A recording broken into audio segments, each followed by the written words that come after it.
현재 시각 8시 24분 지나갑니다. 지금 보고 계신 머니쇼 유튜브에서 라이브로도 시청 가능하니까요. 많은 관심 부탁드립니다. 그리고 카카오톡 채널에서 크존 검색하셔서 친구 추가하시거나 크존 앱 다운로드 받으시면 다양한 주식 정보 확인해 보실 수 있으니까 이 부분도 참고해 보시기 바랍니다.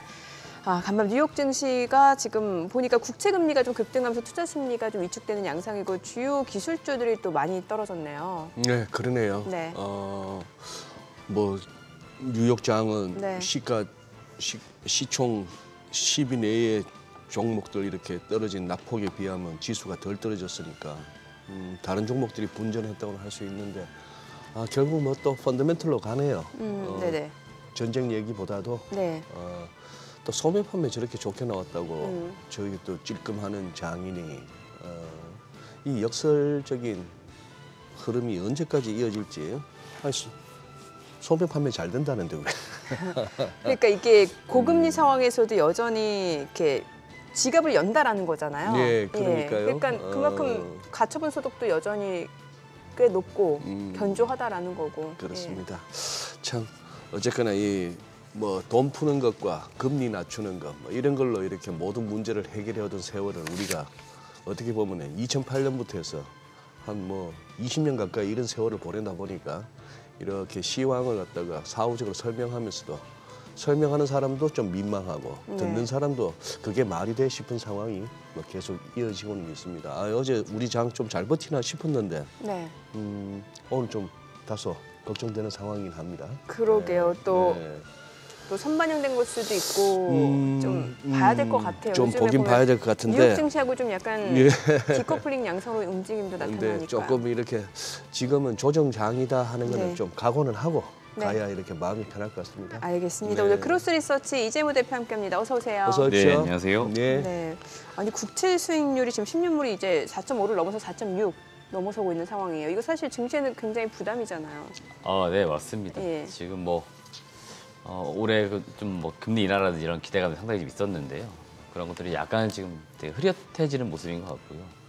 뭐 그러다 보니까 다시 이제 국채 금리 같은 것도 좀 일부 오르는 모습이 좀 나오면서 이제 작년으로 다시 좀 회귀하는 그런 모습이 좀 나오고 네. 있는 것 같아요. 그래서 지금 뭐 올해 일단 뭐 3개월 약간 지난 시점이긴 하고 이제 4월 이제 중순 지나고 있는데 여전히 이제 금리 인하를 가장 기대하는 건데 지금 계속 지금 들려오는 이야기들이 이제 금리 인하 이제 어떤 기대치들이 낮아지고 있는 거고요. 지금 CME 페드워치 그 확률 데이터를 봤더니 지난주 제가 50%가 이제 안 되는 것 같습니다 말씀드렸는데 이제 어느새 6월달 이제 금리 그 인하 확률 지금 보시는 바와 같이 20%까지 내려왔습니다. 그러다 보니까 뭐 올해 뭐 금리를 언제 내리느냐 이런 예측에서 이제 내릴지 말지 뭐 이런 걸로 이제 바뀌고 있다고 할 정도니까. 이제 금리 인하 기대감이 살짝 사라지는 그런 모습이 지금 시장에 전반적으로 좀 나오고 있고 그런 것들이 뭐 국채 이제 수익률을 좀 올리는 그런 모습인 것 같고요. 일부도 지금 중동 이슈 이런 것들도 있다 보니까 안전자산 선호 뭐 이런 것도 일부 좀 나타나는 건 아닌가라고 좀 보고 있습니다. 미국에 이렇게 뭐 그동안 이렇게 장세를 주도해왔던 대형주들이 일제히 뭐 빠지고 있는 와중인데 뭐 그 중에서도 혹시 이렇게 이 대표님 좀 뭐 눈길을 끌만한 아니면 좀 주목할 만한 종목이 있으신가 해서. 네, 일단 미국 쪽 보니까요. 네. 그래도 실적주들은 비교적 지금 그래도 견조한 것 같아요. 네, 그래서 뭐 대표적으로 골드만삭스가 지금 실적 예상치보다 좀 상회하다 보니까 네. 뭐 장중 약간 더 오르긴 했었는데 뭐 종가 기준 한 플러스 2.9% 정도 상승 마감을 했어요. 그래서 일단은 1분기 이제 실적 시즌 들어갔기 때문에 실적주들은 좀 여전히 관심을 가져볼 만한 것 같고요. 지금 이제 시장 전반적으로 이번 주 들어서 일단 월요일부터 해서 약간 안 좋게 출발할 거다 이런 분위기가 분명히 있었기 때문에 이제 악재가 들이온 상황에서 그나마 이제 다시 반등의 어떤 그 흐름을 만들 수 있는 건 여전히 실적인 것 같습니다. 그리고 늘 우리가 시장에서 악재가 항상 나타날 때 자금은 좀 어딘가 쏠리기 마련인데 결국 우량주 실적주로 가기 마련입니다. 그러니까 펀더멘탈 찾기 마련인 거죠. 그러다 보니까 미국 쪽도 지금 보면은 지금 기술주, 대형주도 많이 지금 떨어진 모습인데 그래도 실적주, 뭐 대표적으로 은행주인 골드만삭스 이런 쪽은 비교적 그래도 선방했다라고 보시면 될 것 같아요. 테슬라는 뭐 우리 미국 투자하시는 분들 중에 여전히 많이 보유하고 있는 종목 중에 하나고 그렇죠. 또 이게 아무래도 또 2차 전지하고도 연관돼서 우리가 계속 주목할 수밖에 없는 종목인데 160불 한 2번 지켜내나 싶었는데 어제 종가가 5.59% 급락해서 161.48. 지금 여기서 160불 근방에서 이렇게 다시 돌아서면은 뭐 삼중 바닥이지만 이러다가 이거 160불이 깨지면은 조금 가격 조정이 좀 더 이어질 수도 있겠다 싶기도 한데 테슬라는 어떻게 보세요? 맨날 우리 저 목요일 날 한수성 나온다고 테슬라는 그쪽에도 믿고 네. 이 대표님한테 테슬라 전망을 안 여쭤봤네요. 네, 제가 이제 개인적으로 테슬라를 비롯해서 다른 전기차 또는 네. 완성차 업체 다 이렇게 복합적으로 볼 때는요. 전기차 이제 제가 계속 좋다고 말씀드리고 있고요. 예. 저는 이거에 대한 이제 그 어떤 뷰에 대한 어떤 어떤 변화는 없습니다. 지금 테슬라 지금 뭐 인력 감축 이런 것들이 전기차 시장이 안 좋기 때문에 뭐 인력을 뭐 줄인다. 물론 그것도 맞을 것 같은데 제가 보는 관점에서는 뭐 또 생산 지금 어떤 구조나 이런 것들이 대기업 분들이 특히나 인력 중심으로 가다가 대체로 지금 뭐 자동화 이런 쪽으로 많이 가는 트렌드도 있거든요. 미래지향적으로 봤을 때는. 그래서 좀 더 먼 미래를 봤을 때는 그런 쪽이 맞기 때문에 일부 그런 것들을 준비하는 과정이 있다라고 보는 거고요. 단기적으로 지금 전기차가 지금 성장이 좀 둔화된 건 분명히 맞아요. 그러니까 그런 차원에서 뭔가 대비하는 것도 분명히 있는 것 같고요. 그리고 테슬라가 지금 그동안에 어떤 전기차를 대표하면서 점유율을 굉장히 많이 가져갔지만 추격자들은 분명히 지금 추격을 하고 있거든요. 그러니까 점유율을 계속 뺏고 있는 상황인 거죠. 그러다 보니까 저는 그동안에 어떤 테슬라가 가지고 있던 그 어떤 가치, 그 다음에 이제 어떤 대표하는 그런 부분들, 그런 것들이 점점 이제 약간 지금 줄어들고 있는 거라고 보고 있습니다. 그러니까 다시 반대로 얘기해 보면은 테슬라뿐만 아니고 지금 뭐 우리나라 입장에서 볼 때는 현대차, 기아차도 있고요. 뭐 다른 하이브리드 차도 있고 이런 차들이 점유율을 좀 계속 늘려가고 있는 거지 않습니까? 그리고 올해는 아마 GM 쪽일 건데 GM 쪽에서 뭔가 더 성장이 나올 거다 하고 있거든요. 그러니까 GM이 올해 많이 준비를 하고 있기 때문에 이런 기존의 전통적인 자동차 업체들이 점점 테슬라가 가지고 있던 점유율을 뺏어가거나 이제 그런 흐름도 나올 수 있는 거죠. 그러니까 결국에는 이제 경쟁이 심화되는 것도 분명히 있을 겁니다. 그렇기 때문에 테슬라가 지금 그런 측면에서 고전하고 있는 것은 아닌가라고 이제 보고는 있습니다. 네. 지금 보면은 매그니피센트 세븐 주요 성장주들 그동안 뉴욕 증시 상승 랠리를 이끌었던 종목들이 좀 조정을 받고 있는데 이거 좀 일시적이라고 봐야 되는 거예요? 아니면 조금 더 가격 조정이 있을 수 있다라고 보세요? 글쎄요, 지금 이제 이 중동 상황이라든지 네. 단기적인 악재, 그 다음에 뭐 전 중동 이슈보다 좀 더 깊게 고민하고 있는 게 역시나 이제 금리인데요. 이제 금리 인하 그 시기 그런 것들이 지금 아까 말씀드린 것처럼 약간 안 좋게 지금 분위기가 가다 보니까 그런 게 좀 더 증시에 영향을 줬다라고 보는데 지금 저 대형주들의 어떤 대세적 어떤 흐름이 지금 저는 일시적 조정이라고 봅니다. 그렇기 때문에 쉽사리 꺾여서 내려가거나 그럴 것 같지는 않다라고 얘기를 드리고 싶고요. 일부 뭐 안 좋게 들려오는 기업들도 있지만 여전히 지금 좋게 보는 쪽도 굉장히 좋게 이야기들이 되고 있기 때문에 지금 이 시장의 어떤 악재 또는 뭐 1, 2, 3월 랠리 상당히 나왔었는데 일부 좀 쉬어가는 타이밍이 분명히 증시에 있기 마련인데 그게 지금 4월이 되는 것은 아닌가. 그리고 그 어떤 요인들이 지금 중동 이슈, 뭐 금리 인하 요 이슈가 좀 되고 있는 것은 아닌가라고 보고는 있습니다. 근데 지금 요 엔비디아 사실 네. 테슬라 뭐 160불 계속 이렇게 레벨 측면에서 주목해 왔고 어떻게 보면 엔비디아도 지금 요 사실 요 830불, 840불 요 구간이 굉장히 중요한데 어제 또 이제 엔비디아는 많이 밀리면서 이 레벨이 다시 또 위협을 받고 있단 말입니다. 그러니 조금 뭐 꼭 중동 때문이 아니더라도 이게 이제 이런 레벨들이 깨지면 한번 이제 또 손절을 유발할 수 있어서 이제 주목이 됩니다만 지금 반도체가 이런 와중에 어제 우리 하이닉스하고 삼성전자는 또 서로 엇갈렸어요.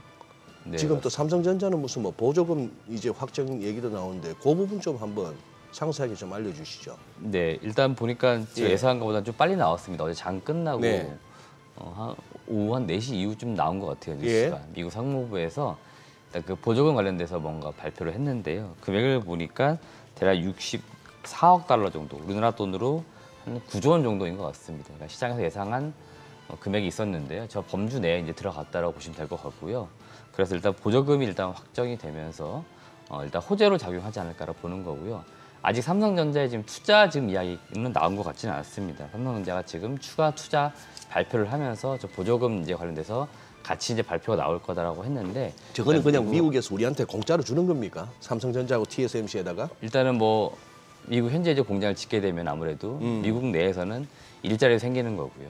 이에 그런 따른 뭔가 차원에서 경제 어떤 효과들이 있다 보니까 네. 정부 차원에서 무언가 이제 지원해 줄 테니 미국에 이제 공장을 지어라. 그래서 이제 보조금을 주는 거고요. 실제로 보조금 말고 추가적으로 세제 혜택을 더 준다라고 합니다. 세제. 그러니까 실제로 이제 삼성전자만 놓고 보았을 때는 네. 뭔가 또 들어오는 이익이 좀 있겠죠. 실질적인 실익이. 그렇기 때문에 상당히 좋은 이슈라고 보시면 될 것 같고 삼성전자가 저거 뭐 주는 거 아니라 하더라도 이미 미국 쪽에 공장을 지으려고 했던 거지 않습니까? 네. 지금 실제로 짓고 있고 그러다 보니까 이제 추가 투자에 대한 이야기여가지고 제가 볼 때는 상당히 좋은 거다라고 보시면 되겠고요.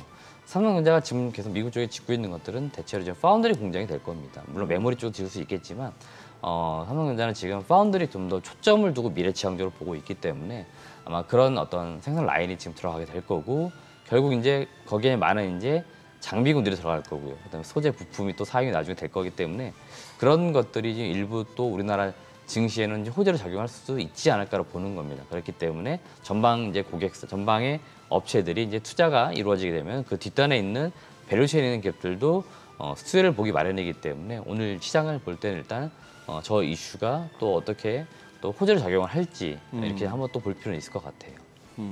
사실은 근데 네. 다 알던 내용 아니에요? 네, 맞습니다. 사실은 익히 뭐 예정되어 있던 내용들이었고요. 이제 언제 나오느냐 그거였는데 네. 사실은 이제 오늘 이제 우리 한국 시간으로 발표가 된다고 했는데 예상보다는 보조금이 좀 발표가 좀 더 빨리 나왔습니다. 예. 네네. 어제 국내 증시 그래도 뭐 중동 지정학적 리스크 확전 가능성이 낮아진다라는 측면에서인지 모르겠습니다만 낙폭 상당히 만회하면서 마무리가 됐는데 어제 국내 증시에서 뭐 눈에 띄는 섹터라든지 아니면 이슈 종목들 좀 정리를 해볼까요? 네, 일단 뭐 어제 개장 전, 네. 그다음에 이제 개장 중 일단 그 중동 이슈가 악재였다가 다시 좀 뭔가 전쟁이 좀 확전되는 게 아니고 약간 만류되는 모습이 나오다 보니까 다시 호재로 작용을 했는데 또 다시 또 뭐 보복한다 이야기 지금 나오고 있기 때문에 어떻게 작용할지는 모르겠습니다. 그래서 불확실성 여전히 남아 있긴 한데요. 그 상태에서 일단 국내 증시가 어제 반등하는 시점에서 어느 쪽 섹터가 좀 강연을 봤더니 여전히 그다음에 올해 주도 섹터라고 할 수 있는 반도체 쪽이 일단 강했다는 게 가장 특징인 것 같습니다. 예. 그래서 반도체와 관련된 소부장주가 어제 일단 강했어요. 그렇기 때문에 오늘도 그런 종목군들이 같이 좀 버텨주는 흐름이 나올지 한번 지켜볼 필요 있을 것 같고요. 자동차주를 강했는데 자동차주 그 부품주 마찬가지인데 강했는데요. 이쪽은 일단은 1분기 실적 시즌 들어가고 있기 때문에 실적주인 겁니다. 그러니까 주식시장이 어떻게 보면 위험자산이긴 해도요. 안전자산 선호가 생기면서 주식시장 내에서도 안전한 투자처가 어디를 찾기 마련이거든요. 예. 보통 그럴 때 많이 들어가는 게 자금이 반도체, 자동차 이런 쪽이고 그다음에 실적주들입니다. 그래서 지금 자동차주는 일단은 실적 자체는 상당히 좋은 측면이 있기 때문에 네. 그런 측면에서 자동차주들이 일단은 좀 어제 강했다라고 보시면 될 것 같고 지금 정부의 그 밸류 프로그램 이슈가 총선 이후에 좀 약간 둔화되지 않을까라 보고 있는데 어제 금감원장이 나와가지고 지금 이 밸류 프로그램은 중장기적인 어떤 성장을 위해서 우리나라 증시의 성장을 위해서 꾸준히 추진돼야 된다 이런 이야기들 나오다 보니까 그런 것들도 자동차주에는 좀 호재로 작용한 것으로 보입니다. 그렇기 때문에 어제 반도체, 자동차가 강했고 어제 저는 개인적으로 어느 섹터가 올라왔냐 보기도 했는데 수급적으로 어제 외국인이 사줬냐 봤는데 외국인은 일단 어제 순매도했습니다. 예. 반면에 기관이 매수를 했는데 기관 중에서도 연기금 중심으로 매수가 들어왔습니다. 그래서 제가 어제 그 증시 어떤 흐름이라든지 그 매수 주체를 놓고 봤을 때 연기금이 무언가 증시가 떨어질 것 같기 때문에 하방을 받쳐주기 위해서 매수가 들어왔느냐? 그렇진 않은 것 같고요. 떨어진 상태에서 소위 말하는 줍줍 형태, 쌀 때 좀 사들이자, 비중을 좀 늘려놓지 않은 이런 형태의 어제 매수였던 것 같아요. 그래서 매수가 강하진 않았지만 여튼 어제 반등하는 구간에서 그다음에 종가 기준으로 매수 주체를 봤을 때는 연기금 중심으로 매수가 들어왔다는 게 어제 시장의 특징이었기 때문에 일단은 그 어제 시장을 좀 보실 때는 전반적으로 어떤 특징 어떤 섹터나 종목군보다는 그런 흐름이 좀 있었다라고 보시면 좋을 것 같습니다. 네. 반도체 같은 경우는 지금 보면 삼성전자하고 SK하이닉스 어제장에서 좀 희비가 엇갈리는 모습이었는데 일단 지금 저희가 짚어본 바로는 이제 미국에서 이제 반도체 삼성전자 그 보조금 지원 규모가 나왔잖아요. 그럼 이거는 또 이제 주가의 호재로 인식이 될 것 같은데 오늘 흐름 어떻게 예측해 볼 수 있을까요? 글쎄요, 일단 뭐 이 중동 이슈가 좀 계속 불확실성 남아 있기 때문에 네네. 어떻게 될지는 우리가 한번 지켜봐야 될 것 같고 저도 현재 시점에서는 뭔가 어떤 예측을 명확하게 해가지고 이렇게 될 거다라고 네네. 좀 보이지 않습니다. 근데 다만 SK 하이닉스 대비로 삼성전자가 좀 주가가 못 오른 측면은 있는 거잖아요. 그렇죠. 분명히. 예. 그래서 여전히 지금 상태에서는 어느 종목이 더 싼 거냐 비싼 거냐 한번 찾아볼 필요 있는 거고요. 그런 측면에서 삼성전자는 지금 설령 약간의 조정이 온다 하더라도 저는 바로 반등이 나올 것 같고요. 네. 사실 그 삼성전자가 매번 그런 건 아니지만 잠정 실적이 나온 이후에 대체로 차익 실현이 좀 나오거든요. 그리고 4월 첫째 주 정도에 실적이 나오게 되면 4월 말 정도에 보통 IR 이제 자리를 갖거든요. 거기에서 무언가 확실하게 숫자 브렉다운 해가지고 발표하고 향후 전망을 이야기하는데 그 즈음 다시 반등이 나오지 않을까 했었는데 여튼 잠정 실적이 나오는 상태에서는 주가가 빠지진 않았습니다. 그리고 좀 서서히 일부 지금 약간 밀려있는 상태인데 다시 저는 반등이 이번 달 말 정도 나올 수 있다라고 보는 거고요. 이 반등이 나온다는 어떤 전제 조건은 뭐냐면 결국 디램, 그러니까 반도체 쪽 업황 자체가 1분기에 이어서 2분기도 더 좋다는 어떤 전제 하에 말씀드리는 거고 이게 일단은 다른 또 대외 변수들이 지금 생겼기 때문에 업황 전체에 어떤 영향을 미칠지는 모르겠지만 이 대세적인 어떤 업황 반등 흐름, 그러니까 반도체 섹터의 반등 흐름에 어떤 변화를 뭐 준다든지 그러지는 않을 거다. 그렇게 놓고 볼 때는 삼전은 일단은 지금 8만 원 초반까지 밀려 있는데 다시 네. 9만 원 가는 흐름 나오지 않을까라고 볼 수 있을 것 같습니다. 그래요. 저기 방산주 한번 짚어주시죠. 방산주. 이게 그동안에 아주 성적이 좋았는데 역시 이것도 선반영으로 봐야 될까요? 막상 이렇게 이란이 이스라엘 때렸다고 하니까 어제는 힘을 못 쓰요. 어제는 힘을 못 쓰는 이런 모습이라 가지고. 맞습니다. 일단 지금 방산주들이 올해 지금 비교적 주가가 이렇게 쭉 잘 올라왔죠. 네, 왔어요. 그리고 지금 제가 그 각 종목들 최근에 방산주들이 많이 올라오다 보니까 이제 질문도 많이 들어가지고 밸류에이션을 좀 해봤지만 살짝 모든 종목군들이 사실은 가격적 부담은 있는 시점입니다. 좀 비싸졌구나. 그래서 네. 사실 신규를 좀 매수한다 하게 사실 부담은 좀 있습니다. 그렇기 때문에 방산주를 지금 내가 투자를 했는데 보유하고 있다. 수익권에 지금 여유롭게 있다 그러신 분들은 좀 더 가져가는 건 나쁘지 않습니다. 그렇기 때문에 일단 방산주를 투자하실 때는 신규 매수는 지금 아닌 것 같고 보유하신 분들만 일단 보유해보자 말씀드리겠고요. 종목별로 봤을 때는 일단 풍산 먼저 말씀드리고 싶은데 풍산 네. 같은 경우는 이미 증권가의 목표 주가를 넘어섰습니다. 잠깐 지금 밀려있긴 해도 지금 목표 주가 최고치가 66,000원 같은데 이미 66,000원 한번 넘었었어요. 그렇기 때문에 지금 어느 정도 임계치까지 와 있는 상태라고 보시면 될 것 같고 풍산도 제가 그 직접 탐방도 갔다 왔고 사업 구조나 이런 거 봤을 때는 풍산은 사실은 PER 역사적으로 봤을 때 3배 정도에서 사가지고 6배 정도 이 범주에 있는 게 맞아요. 근데 지금 PER 추정 PER인데 9배 정도에 거래됩니다. 그러니까 풍산은 약간 지금 제가 보는 관점에서 오버슈팅 구간에 들어와 있다. 물론 여기에는 사실 최근에 구리 가격이라든지 이런 게 올라간 게 영향이 더 있어요. 그렇기 때문에 뭔가 이슈나 모멘텀에 의해서 좀 더 주가가 오버슈팅 되어 있는 거지 적정 어떤 흐름 속에서는 이미 약간 넘어가 있기 때문에 지금 사실은 부담도 있고요. 다시 반대로 말씀드리면은 풍산을 좀 저점에 사두신 분들은 어느 정도 지금 가격대가 많이 올라와 있기 때문에 더 간다 이런 걸 생각하시보다는 일부 좀 차익 실현하는 것도 저는 좋은 시점이라고 말씀드리고 싶습니다. 그렇기 때문에 풍산은 약간 지금 가격적으로는 부담은 있다 분명히 말씀드리는 거고요. 그나마 상승 여력이 남아있는 건 현대로템이에요. 현대로템도 좀 올라오긴 했습니다. 많이 올라왔는데요. 제가 현대로템도 늘 주가를 지켜보지만 2만 원대 중반, 그러니까 24,000원, 25,000원 여기 잘 안 깨지는 가격대입니다. 그러니까 사실 거라면 차라리 여기에 그냥 사두시 상태에서 서서히 오른다 그러면 그 오름세를 그대로 누리는 겁니다. 지금은 사실은 이제 약간 상방에 가까워져 있죠. 그래서 증권가에서 목표 주가 한 5만 원 제시가 되고 있는데 아직 4만 원 안 되니까 여력은 좀 남아 있는 거죠. 그러면은 보유하시는 분들은 좀 더 이제 끌고 가는 거고요. 설령 지금 이제 신규 매수 들어간다 그러면은 내가 수익을 낼 수 있는 그 실현 폭이 이제 좀 낮아지겠죠. 대략 지금부터 한 20% 정도 수익만 내가 내겠다라고 지금 생각하고 들어가는 거죠. 들어갈 거라면. 근데 저는 지금으로서는 신규 매수는 약간 부담 있다 역시 말씀드리는 거고 하나 에어로스페이스 역시 주가가 좀 잘 가고 있는데 여기는 뭐 실적이라든지 다른 뭐 수주 모멘텀 다 있는데 인적 분할 이슈도 최근에 있습니다. 이런 것들도 지금 주가에 분명히 작용을 하고 있기 때문에 주가가 계속적으로 우상향을 그리고 있는 거고요.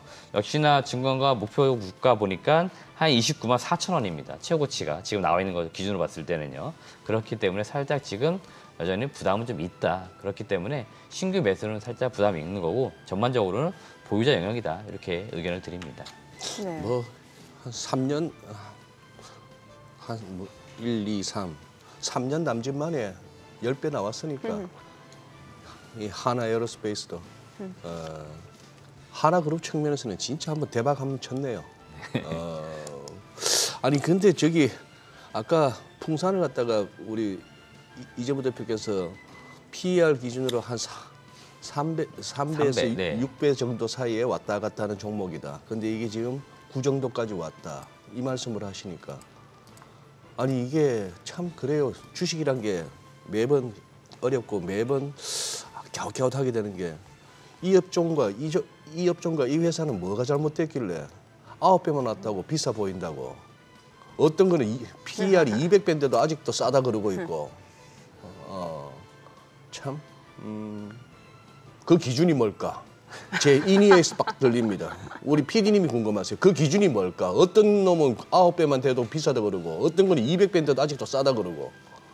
제가 주식 처음 배울 때 그 고민을 정말 많이 했습니다. 그러실 것 같아요. 그러니까 지금도 이제 어차피 주식을- 밸류에이션으로 고민하시는 네네네. 분이니까. 초보 투자자분들도 저한테 이 업종은 PER 기준은 어디가 적정 주가냐, 이 기준은 어디서 잡는 거냐. 아, 예. 결국 저도 시간 지나서 느끼는 건데요. 네. 경험적으로 그냥 알고 있을 뿐입니다. 경험적으로. 그러니까 반도체 내에서도 예를 들어 과거에 삼성전자는 PER 5배에서 거래가 돼가지고 이 삼성전자는 도대체 성장주야 가치주야 이런 얘기 많았었습니다. 지금은 그 이상 가 있지만 그리고 반도체 내에서도 장비주하고 소재주가 약간 밸류가 다른 것 같아요. 그러니까 장비주는 한 번 들어갈 때는 많이 들어가지만 수주가 안 나오면은 소위 말하는 손가락 빤다는 거죠. 그러네요. 근데 소재는 이 시장이 꾸준히? 커지면 커질수록 꾸준히 나가기 때문에 얘는 밸류를 더 줘야 된다. 어허. 그래서 장비주들은 맥시멈 줄 때 전방 업체들의 어떤 투자를 앞둔 상태에서 수주가 나올 때 고배를 주고 그 당시에 적정 PER 15배 이렇게 준다. 많이 주면 20배. 근데 최근에 장비주 중에서 독점적 지위 갖고 있는 기업들은 PER 30배, 40배도 받아요. 어허. 그러니까 얘만 있는 기업들이 있어요. 그런 기업들은 더 받는 거죠. 업종 대비하면. 네. 소재 같은 경우에 사실은 한 평균 PER 20배 주면 많이 준다고 하거든요. 근데 그거 넘어가는 기업들 사실 있긴 있습니다. 동지쌤키 이런 기업들은 PER 30배, 40배 늘 거래돼요. 왠지 모르지만. 근데 독점적 지위를 약간 차지하는 것도 분명히 있거든요. 그렇기 때문에 이 적정 PER 요새 진짜 저도 많이 고민하거든요. 맞냐 틀리냐. 그럼에도 불구하고 예. 맞는 업종이 또 있어요. 그러니까 풍산 같은 경우는 역사적으로 뭐 몇 해만 그런 게 아니고 한 10년, 20년 쭉 봤더니 한 3배가 늘 저점이었고 6배가 그냥 고점이었는데 지금 그 위에 있단 말이죠. 그러니까 이익을 제가 봤습니다. 이익이 그만큼 성장을 하고 있느냐? 근데 재작년 그 전년도도 이익이 비슷합니다. 그러니까 이익은 그렇게 늘진 않아요. 근데 주가만 지금 왔다 갔다 하는 상황에서 많이 올라가 있다는 걸 제가 말씀드린 겁니다. 아까 현대로템도 같은 논리예요. 대표님 말씀하시는데 굉장히 공감하는 게 이 종목은 한 24,000원 근방에서 그냥 사놓고 한 4만 원 정도 오면 팔고 44,000원 오면 뒤도 안 돌아보고 팔고 왔다 갔다 그 안에서 네, 맞습니다. 굉장히 많은 전문가들이 이렇게 재료와 어떤 시장 상황에 따라서 자주 언급하고 추천하는 종목인데 무슨 뭐 벼룩이 이렇게 덮어놓은 뚜껑 위로 못 가듯이 그 4만 한 3, 4천원 근방만 가면 맥을 못 줘요. 맞습니다. 그러니까 그 레벨들이 늘 있다고 하는데 예. 그걸 넘어가는 순간이 있잖아요. 넘어가는 순간이- 그 넘어가는 순간에는 분명히 무언가 새로운 알파가 붙은 건데 뭐가 있겠죠. 그거는 우리가 알 수도 있고 사실 모를 수도 있거든요. 근데 우리가 일단 수익을 냈다는 관점에서는 수익을 한번 실현하고 그렇게 될 만한 종목을 또 찾으면 되는 거예요, 사실은.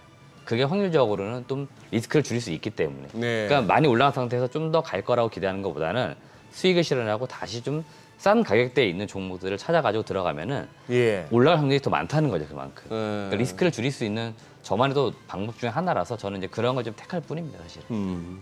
최근에 또 이게 유가가 좀 강세를 보이다 보니까 뭐 정유주라든지 석유와 가스 관련주들이 많이 올라가는데 흥구석유가 지금 52주 신고가를 또 새로 썼단 말이죠. 네, 이게 테마로만 보기엔 좀 애매한 게 네. 유가가 올라가다 보니까 또 지금 유가 뭐 더 간다 얘기도 있다 보니까 그렇잖아요. 맞습니다. 예. 그래서 일단 유가가 올라가게 되면 그게 주유소 기본적으로 아닙니까?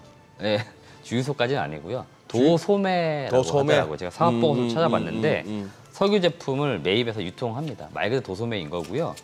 정확하게 GX 칼텍스로부터 사가지고 판매한대요. 네. 경북 지역에. 네. 근데 사업보고서 이렇게 명시가 되어 있습니다. 아주 명확하게 명시가 되어 있어요.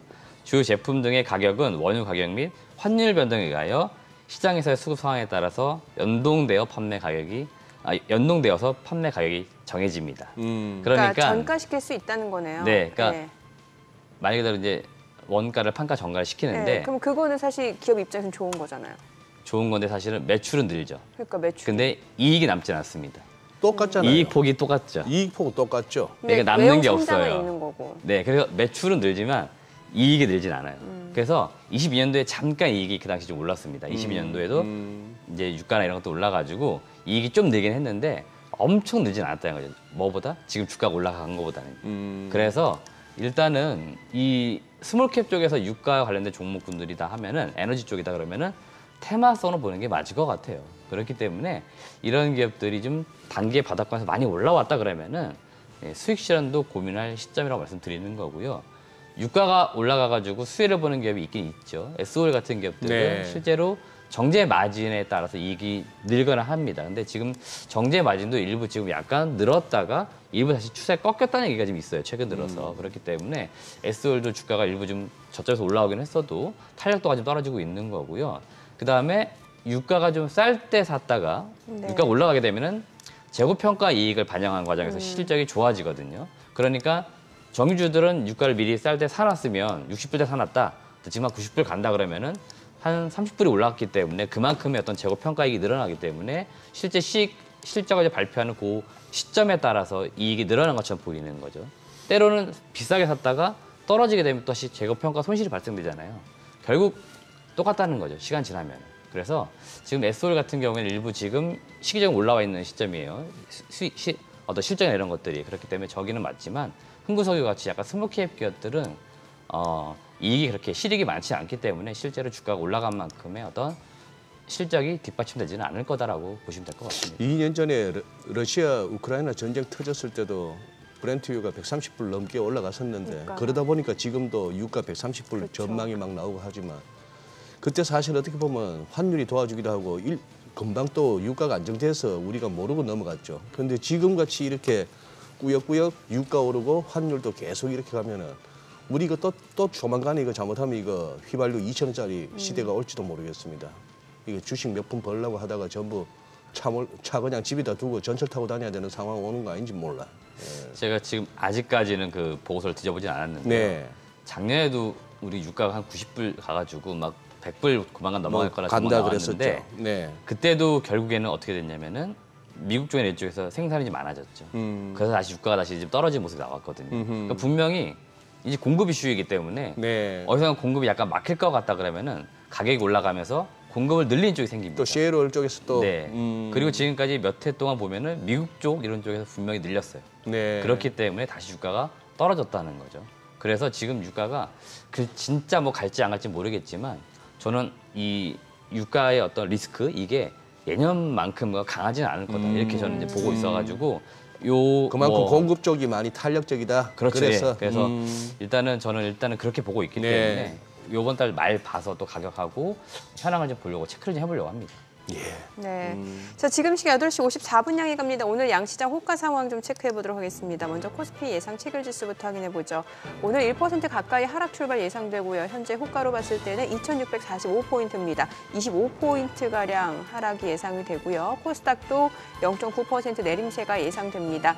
지금 현재 예상 체결 지수는 844포인트입니다. 아무래도 뉴욕 증시에서 이제 10년물 국채 수익률이 급등했죠. 소매 판매 지표가 견조하게 나오면서 고금리 상태가 장기화될 거다라는 우려감 또 지금 채권 시장에도 많이 반영이 되고 있는 것 같고 그에 따라 투자 심리가 많이 위축되는 양상이고 오늘 국내 증시도 좀 그 영향은 어느 정도 예상이 되는 것 같습니다. 시가총액 상위 종목 예상 체결가 보겠습니다. 삼성전자 지금 미국에서 이제 반도체법에 의해서 한 9조 원가량 8조 9천억 원 지원금을 받게 됩니다. 이게 역대 세 번째 규모라고 하는데 글쎄요. 주가에는 일단 상승 모멘텀으로는 좀 인식이 되지 못하는 것 같아요. 지금 호가로 놓고 봤을 때는 0.4% 하락이 예상되고요. 예상 체결가는 81,800원. SK하이닉스가 2.7% 약세가 예상되고요. 예상 체결가 18만 3천 원이죠. LG 에너지솔루션 0.9% 하락이 예상됩니다. 지금 호가는 36만 9,500원, 삼성 바이오로직스가 0.8% 내림세 예상되고요. 예상 체결가 78만 6천 원, 삼성전자 우선주 약보합 출발 예상되고요. 현대차가 0.8% 하락이 예상됩니다. 호가는 23만 9,500원이고 기아가 0.7% 내림세가 예상됩니다. 예상 체결가 11만 3,800원. 셀트리온 0.9% 하락 예상되고요. 포스코홀딩스도 1% 약세가 예상됩니다. 지금 호가에서는 38만 6,500원. 네이버가 0.4% 하락 예상되고요. 예상 체결가 18만 1,900원으로 집계가 됩니다. 코스닥 시가총액 상위 종목 예상 체결가 보도록 하겠습니다. 에코프로비엠 오늘 2% 약세가 예상됩니다. 지금 호가에서는 22만 3천 원이고 HLB가 0.7% 떨어질 걸로 보이고요. 알테오젠 2% 하락 예상됩니다. 예상 체결가는 16만 7,500원. 엔캠 어제 많이 떨어졌었죠. 오늘 호가에서 일부 좀 반등이 예상이 됩니다. 다만 어제 낙폭에 비해서는 조금 제한적인 반등에 그칠 걸로 보여지는데요. 1.9% 상승 예상되고요. 호가는 32만 2,500원으로 집계가 됩니다. HPSP가 호가 흐름이 좋아 보이는데요. 5% 강세가 예상됩니다. 지금 예상 체결가 45,950원. 이 가운데 리누공업은 1.7% 하락이 예상됩니다. 예상 체결가 27만 3천 원이고요. 셀트리온제약, 레인보로보틱스 1%대 하락 예상되고요. 이오테크닉스가 3.8% 약세가 예상되면서 예상 체결가는 25만 원으로 집계가 되고 있습니다. 자, 지금 뭐 아래 하단에 나오다시피 HPSP 같은 경우 개별적인 이슈가 있죠. 지금 이제 뭐 세주인 찾는다라는 결국에 인수에 대한 기대감, 이 부분이 또 주가에 반영이 되는 것 같습니다. 지금 시각 8시 56분 지나갑니다. 일단 개장까지 3분가량 남았는데 글쎄 오늘 장도 쉽지가 않아 보이네요. 원래 4월달 장이 안 좋았나요? 과거 저 기억이 좀 가물가물해서. 기억이 가물가물해서. 작년 4월은 어땠는지 기억이 좀 가물가물하네요.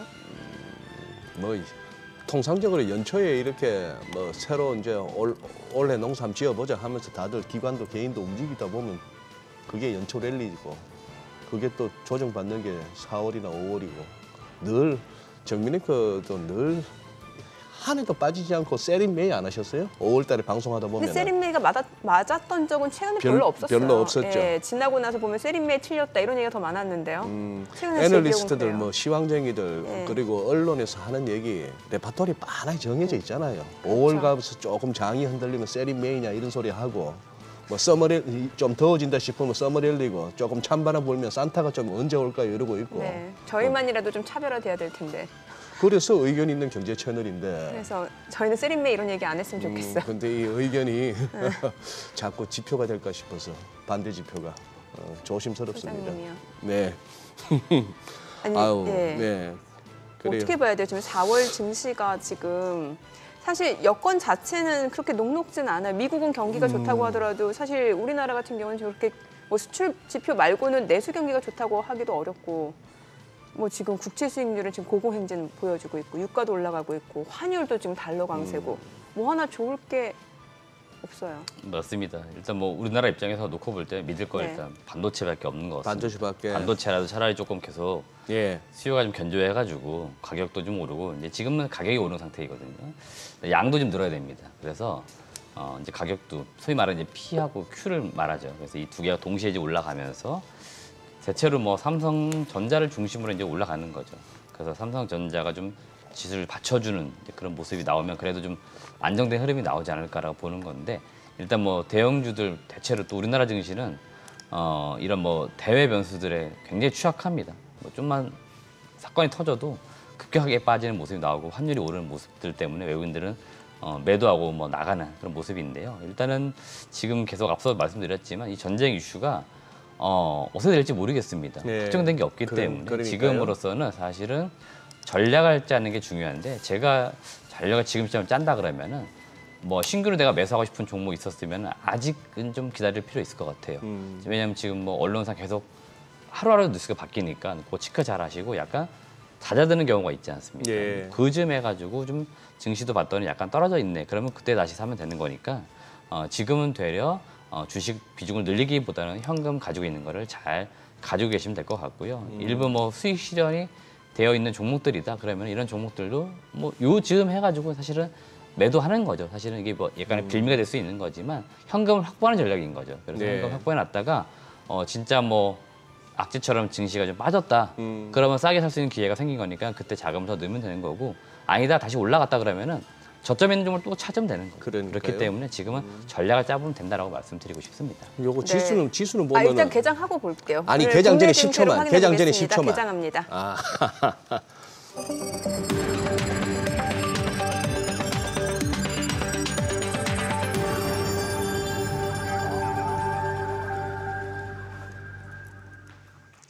네, 4월 16일 화요일 국내 증시 개장했습니다. 간밤 뉴욕 증시, 지금 나스닥, S&P 500도 이거래일 연소 하락으로 마무리가 됐습니다.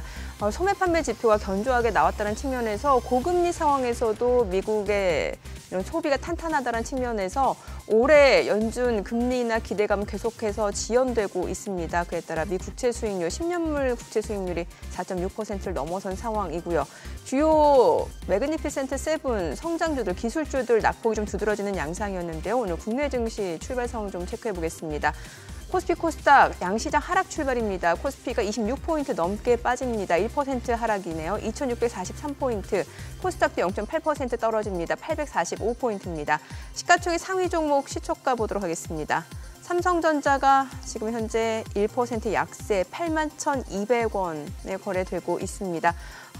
얼마 전까지만 하더라도 85,000원을 넘어서면서 9만 원에 대한 기대감이 있었는데 85,000원 터치하자마자 오히려 주가가 또 여러 가지 좀 대외적인 여건에 의해서 좀 조정을 받고 있는 상황이고요. SK하이닉스가 2% 약세입니다. 184,100원이고요.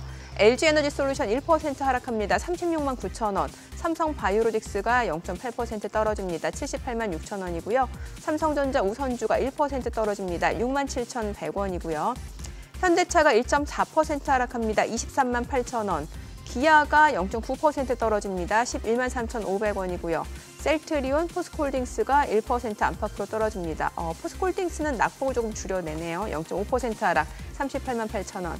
네이버가 0.8% 떨어집니다. 18만 1,200원으로 지금 현재 주가 잡히고 있는 상황이고 코스닥 시가총액 상위 종목 시초가도 보도록 하겠습니다. 에코프로비엠이 1% 약세 사흘 연속 내림세입니다. 22만 3,500원이고 HLB도 1% 떨어집니다. 9만 7,500원. 알테오제 2.4% 하락이네요. 16만 7,500원. 엔캠은 오늘 3% 반등 보여줍니다. 32만 6천 원이고요. HPSP가 지금 5% 강세를 보여줍니다. M&A 시장에 매물로 나왔다는 측면에서 이런 상승 모멘텀으로 인식이 됩니다. 4만 6,200원. 리노공업은 1% 떨어집니다. 27만 6천 원. 셀트리온작이 1.8% 하락합니다. 9만 2,400원이고요. 레인보우 로보틱스가 1.4% 하락합니다. 17만 1,400원. 이오테크닉스가 0.7% 내림세 25만 7,500원에 거래되고 있습니다. 오늘 시장에서 지금 강세를 보여주는 섹터나 종목이 있는지 좀 체크를 해보도록 할게요. 일단 코스닥 같은 경우는 낙폭을 좀 빠르게 줄여내고 있는 상황인데요. 글쎄요, 오늘 한국석유 지금 12% 급등합니다. 2만 1,050원. 자, 그런데 지금 석유 관련주들도 종목별 희비가 좀 엇갈리고 있는 거를 좀 보셔야 될 것 같아요. 지금 보시다시피 GSE, 흥구석유, 대성에너지, 한국석유는 강세를 보여주고 있는 상황에서 오히려 S올은 또 1.8% 하락합니다. 철저하게 좀 테마주 또 순환매 차원에서 좀 접근을 하셔야 될 것 같고 그리고 방산주들도 오늘 일부 종목이 강세를 보여줍니다. 방산주 내에서는 스페코, 빅텍 1%가량 상승을 보여주고 있고요. 한화 에어로스페이스가 2.8% 강세 21만 6천 원이고요. 방산주들도 좀 강세를 보여줍니다. 다만 상승폭은 그렇게 크지는 않은 걸로 확인이 되네요. 그 밖에 오늘 해운주 내에서는 지금 흥하해운이 강세입니다. 4% 강세 3,100원 선에서 거래되고 있고요. 대한해운도 1% 상승입니다. 다만 해운주 내에서도 지금 대한해운, 흥하해운을 제외하고는 오히려 또 페노션, HMM, KSS해운은 지금 내림세가 이어지고 있고 일부 종목들은 또 양봉으로 좀 전환이 됐습니다. 지금 시장에서 딱히 이렇다 할 주도주는 없는 상황이고요. 네, 전반적으로는 또 전선 관련주 내에서는 대원전선이 급등을 합니다. 지금 대원전선이 13% 급등을 보여주고 있는 상황이고요. 글쎄요, 그러니까 테마주 내에서도 종목별로는 희비가 엇갈리고 있는 것으로 좀 확인해 보셔야 될 것 같습니다. 자, 지금 시각 9시 4분 지나갑니다. 수급 상황 좀 체크를 해보도록 하겠습니다. 오늘 유가증권 시장에서는 개인 투자자가 순매수 보여줍니다. 169억 원 순매수고요. 외국인과 기관 각각 126억 원, 77억 원 매도 우위고 코스닥에서는 개인과 외국인이 순매수 보여줍니다. 각각 17억 원, 지금 개인 매수로 전환이 됐어요. 17억 원 순매수, 외국인도 53억 원 순매수고요. 기관은 20억 원가량 매도 우위를 나타내고 있습니다. 지금 시각 9시 4분 지나갑니다. 환율 체크해 보도록 하겠습니다. 계속해서 달러 강세가 좀 이어지고 있는 상황인데 오늘 많이 올라가네요. 달러원 환율 5원 90전 상승한 1,389원 90전에 개장이 됐습니다. 이게 뭐 달러 옌도 154를 돌파한 상황이고 달러엔이 지금 154를 올랐었습니다. 예. 사카키바라가 얘기했던 155엔 가면은 BOJ가 움직일 것 같다. 뭐 구두 개입 얘기 나왔는데 아무 약발이 없는 것 같아요. 지금 뭐 9시 5분발 일본 재무상 환율 움직임에 필요한 조치 취할 준비돼 있어 하는데 거의 뭐 그래도 달러엔 환율 반응 안 하거든요. 입으로 얘기하지 마시고 돈으로 말하세요 이러네요 지금 시장은. 실제 한번 개입해 보세요 이거. 예, 그렇죠. 달러 강세가 진짜 강하게 가네요. 니케이가 이제 엔 약세라고 니케이가 같이 가고 그러지 않네요. 니케이도 지금 개장초 많이 밀립니다. 생각보다는 2,640하고 840포인트 코스닥 각각 2,640과 840이 뭐 기술적으로 짚어지는 레벨이었는데 아직까지 거기까지는 안 찍고 반등 시도가 나오는 그런 양상인데 이 와중에 이제 지금 말씀하신 대로 살펴주신 대로 어느 업종 같은 또 업종 내에서도 가고 못 가고가 또 갈리고 해서 그 부분은 또 어려운 얘기 같아요. 그렇죠. 예.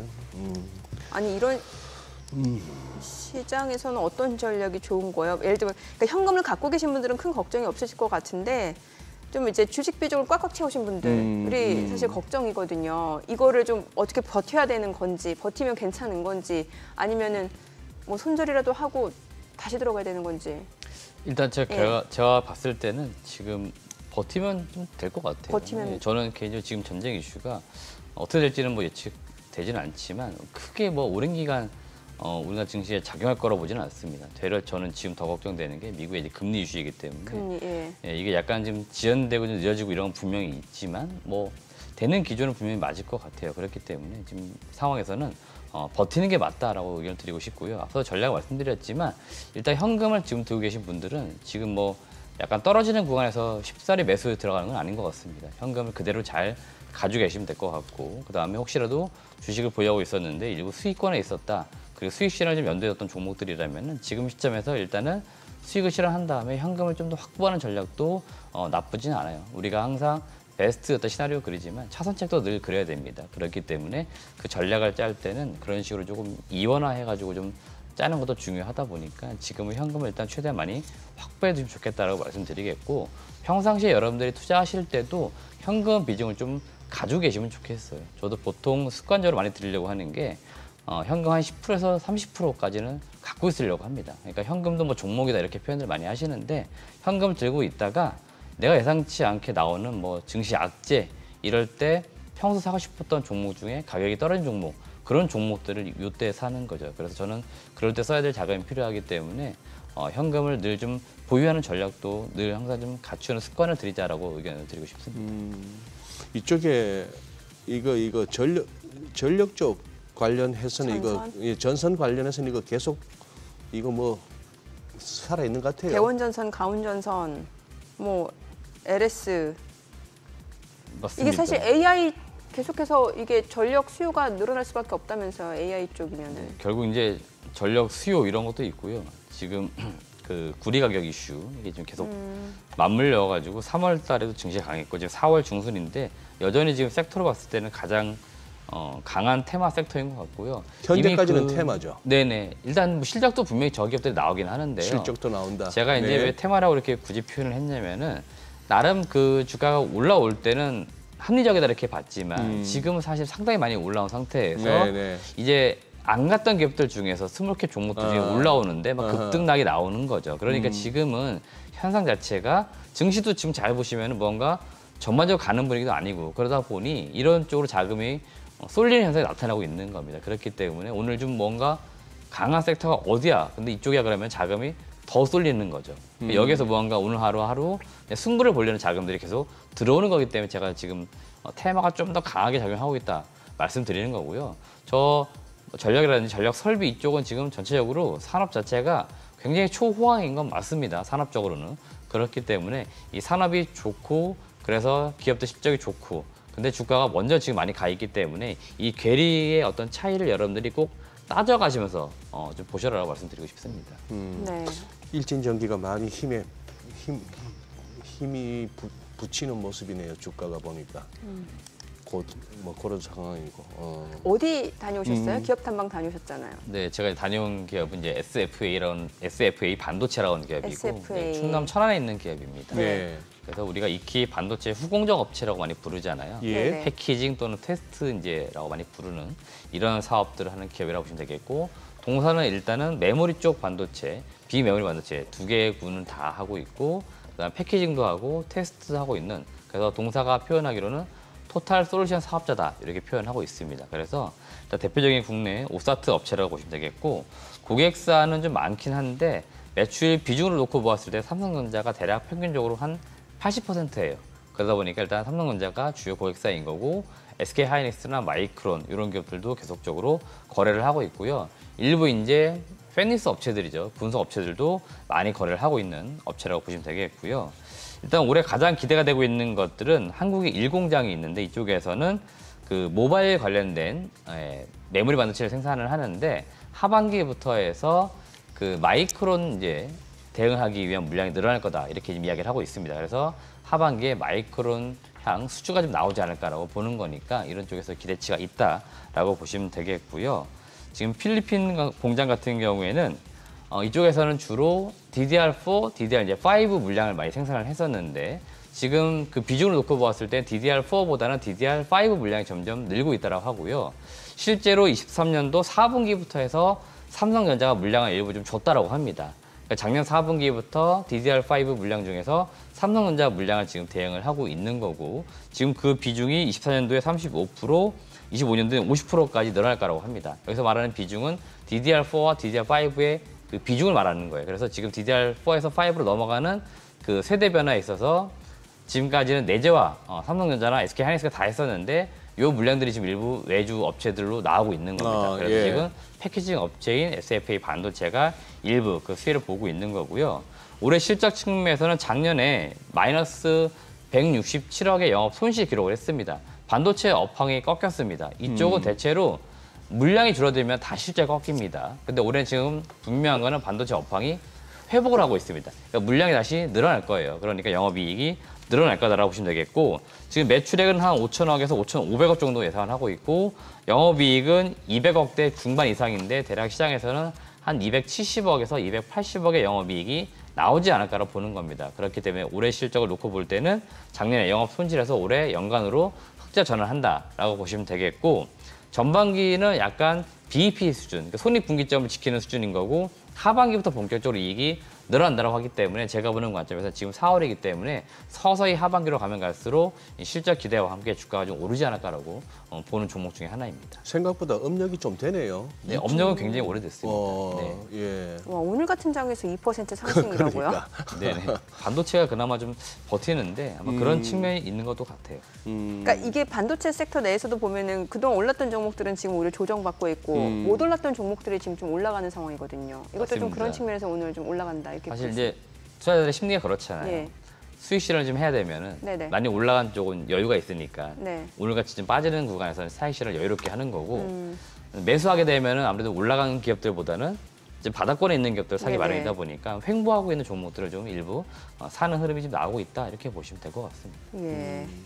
혹시 이전에 다녀오신 기업과 관련해서 좀 추가로 뭐 AS 해주실 내용 있으면 알려주세요. 네, 제가 일단 아이텍이라는 기업 업데이트 해드리려고 하는데요. 아이텍, 이 네. 기업은 제가 1월 달에 소개시켜드린 기업이고 동사가 지난주에 205억 정도 자금을 조달할 거다 이렇게 공시를 했습니다. 그래서 자금 조달 목적 중에 제가 눈여겨본 게 시설 투자 자금인데 여기에 150억을 쓰고요. 여기에 반도체 테스트 장비 구축을 위해서라고 목적을 써놨습니다. 그래서 작년에 동사가 그 어드반 테스트라고 하는 기업의 장비를 도입을 일부 했고요. 올해도 추가 도입을 할 거다라고 했었는데 아마 그 맥락 속에 지금 하는 것 같고요. 앞서 제가 SFA 반도체 이야기 드린 것처럼 이쪽도 반도체 후공정이 메인 사업입니다. 그래서 반도체 후공정 쪽은 물량 싸움이에요. 그러니까 물량이 떨어지게 되면 실적이 다 꼬꾸라지는데 물량이 늘어나게 되면은 일단은 실적은 돌아섭니다. 예. 공사 같은 경우 작년에 4분기부터 일단 실적이 돌아섰고요. 그런 기저 속에 지금 시장이 좀 좋아지고 있지 않습니까? 예. 그렇기 때문에 장비를 더 들여가지고 일단 호황이 오기 전에 미리 좀 준비하겠다. 아마 이런 관점인 것 같습니다. 그렇기 때문에 지금 장비 도입을 해가지고 AI용 반도체라든지 차량용 반도체 이런 쪽에 테스트를 좀 하겠다라고 하는 거기 때문에 그 준비 과정에서 자금을 조달했다라고 보시면 될 것 같습니다. 아, 그러면은 화장품주 같은 경우는 최근에 보면은 화장품도 그렇고 뷰티 미용 쪽 보면은 참 근데 오늘 같은 장에서 뭐 일부 종목이 좀 올라가긴 하네요. 아모레퍼시픽, 뭐 아모레지, LG생활건강. 이게 사실 중국 경기 회복에 대한 기대감으로 올라간 측면이 있었잖아요. 맞습니다. 예. 뭐 그런 것도 있고 최근에 이제 그 수출 데이터 잘 보시면은 비교적 화장품 쪽은 숫자가 좀 괜찮게 나오고 있는 것 같고요. 예. 일단 결론부터 말씀을 드려보면 화장품 업종은 우선순위를 두실 때 보통 ODM 업체라 많이 부르잖아요. 네네. ODM, OEM, 그러니까 화장품을 대신 만들어주는 이런 업체들 보시는 거고 대표적인 종목이 코스맥스, 한국콜마, 그다음에 스몰캡 가시면 코스메카 코리아 이런 기업들이 있습니다. 이런 기업들이 일단은 실적에서 가장 좋을 것 같고요. 코스맥스 같은 경우에는 1분기 지금 영업이익이 367억 나온다라고 하는데 예상치를 좀 더 상회할 거라는 전망들이 나오고 있고요. 한국콜마도 지금 영업이익 390억 1분기 나올 거라고 하는데 예상치 부합이고 클리오는 일단 브랜드 업체인데 영업이익 80억 1분기 기대가 되고 있고 예상치 역시 상회 예상이 되니까 전반적으로 화장품 업종은 상회 또는 부합이 지금 많다라고 보시면 되겠고 전반적으로 화장품 업계 우리나라뿐만 아니고요. 글로벌적으로 지금 트렌드가 뭐냐면 여전히 소위 말하는 인디 브랜드들 그러니까 네네. 브랜드만 가지고 있고 제조 능력이 없는 기업들이 네. 많아요. 이 업체들이 지금 코스맥스, 한국콜마 이런 기업들을 계속 찾아오는 게 트렌드인 거고 소비자 입장에서도 비싼 제품을 쓰는 게 아니고 약간 저가 제품을 많이 찾는다는 겁니다. 그렇기 때문에 지금 글로벌적으로 경기가 좀 약간 어렵다든지 뭐 고금리 이런 상황들 때문에 사람들 소득이 약간 일부 줄어들면서 가처분 소득이 줄어들면서 소비도 약간 위축된 상태에서 좀 더 저렴한 제품을 사고 있는 게 트렌드인데 인디 브랜드를 지금 많이 찾고 있고 그러다 보니까 이 인디 브랜드가 많아질수록 화장품을 대신 만들어주는 업체들 지금 실적이 좋은 거고요. 클리오 같은 경우에는 미국 쪽, 일본, 동남아 이런 쪽, 그러니까 비중국 쪽 매출이 많아요. 그다음에 오프라인 매장이 없다 보니까 그런 비용들이 좀 적게 들어가다 보니까 매출도 잘 나오는데 이익률도 상당히 사실 좋다. 그런 측면에서 지금 화장품 전반적으로 업황 자체는 약간 좋아지고 있고 그중에서도 종목군을 봤을 때는 이런 종목들이 좋다 말씀드리는 거고 그다음에 화장품 중에 대형주들은 여전히 힘듭니다. 네. LG 생활건강, 아모레퍼시픽은 회복은 조금씩 된다라고는 하지만 여전히 상대적으로 봤을 때는 좀 힘들어요. 그러니까 좋은 게 아니라는 거죠. 그렇기 때문에 화장품 섹터는 좀 구분 지으셔서 보시자고 말씀드리고 싶습니다. 요새 또 이제 들어서는 또 TV나 이런 쪽에서 경제 채널에서 또 로봇 소리 쑥 들어간 지가 한참 됐는데 안 움직이면 여기 좌우지간 미인대에 맞아요. 다들 와 이쁘다 이쁘다 해야 같이 이쁘다 이쁘다 하면서 입에 오르내리는 건데 슬슬 잊혀지는 것 같은데 이 대표님 그러면은 그냥 길목 지키기 차원에서 어디 좀 보고 있을까요? 지금 제가- 당장 안 움직이더라도. 네, 제가 지금 이제 보고 있는 섹터가 네. 사실은 여러분들 크게 관심을 두고 있지 않지만 광고 쪽을 제가 요새 유심히 보고 광고? 있습니다. 네. 모바일 광고라든지 예. SNS 광고 이런 것들 하는 업체들이 있거든요. 네. 뭐 국내 대표적으로 네이버 이런 기업들이 그런 사업을 하지만 예. 네이버도 지금 1분기 실적 얘기 나오겠지만 뭐 광고 쪽 지금 보면은 상당히 비교적 좋고요. 스몰캡으로 갔을 때 에코마케팅, 나스미디어, 인크로스 이런 기업들 제가 작년하고 올해 실적 전망치를 봤는데 다들 실적이 보시면 회복되는 것처럼 나옵니다. 지금 나오는 숫자들은 대체로 올해 숫자만 나오고 있는데요. 에코마케팅은 작년에도 업황이 안 좋다라고 하는데 영업이익 550억 거뒀고 올해 600억대 지금 영업이익 나온다라고 하고 있고요. 매출 대비 잘 버네요. 순이익이 좋네요. 네네네. 나스미디어 같은 경우에는 작년에 205억으로 영업이익이 약간 줄었습니다. 네. 근데 다시 올해 300억대로 회복이에요. 이 업체도 보통 한 300억대 영업이익을 내는 기업인데 작년에 영업이익이 꼬꾸라진 거죠. 인크로스 작년에 126억으로 영업이익이 줄었다가 올해 160억으로 회복을 합니다. 그러니까 광고 업종 잘 보시면 작년에 대체로 광고주들이 경기가 안 좋고 물건들이 안 팔리니까 광고를 덜 했거든요. 그러니까 당연히 매출 이익이 줄었는데 올해는 다시 뭔가 좀 경기도 약간 회복되는 것 같고 금리 내릴 것 같은 분위기도 있었고요. 일부 지금 종목군들 중에서는 그 OTT 같은 쪽에 광고도 많이 하거든요. 네. 지금 OTT 지금 광고 그 관련된 그 회원들이 많잖아요. 그러니까 광고 저 중간 광고 요금제 쓰시는 분들이 많아지다 보니까 이쪽에 광고가 지금 많이 들어가고 있는 것 같습니다. 그렇기 때문에 이런 수혜도 일부 지금 보고 있는 것 같아요. 그러다 보니까 광고 업종이 예상보다 1분기 지금 실적이 비교적 좋을 거라는 전망들이 있는데 아직까지는 주가가 많이 올라오지는 않았습니다. 네. 일부 최근에 올라오다가 시장이 밀리면서 지금 밀려 있기 때문에 다시 지금 매수 기회를 주고 있다. 그런 측면에서는 1분기 실적 기대 섹터로 지금 광고 쪽도 한번 볼 필요는 있다라고 의견 드리고 싶습니다. 알겠습니다. 오늘 내용 잘 들었습니다. 고맙습니다. 네, 고맙습니다.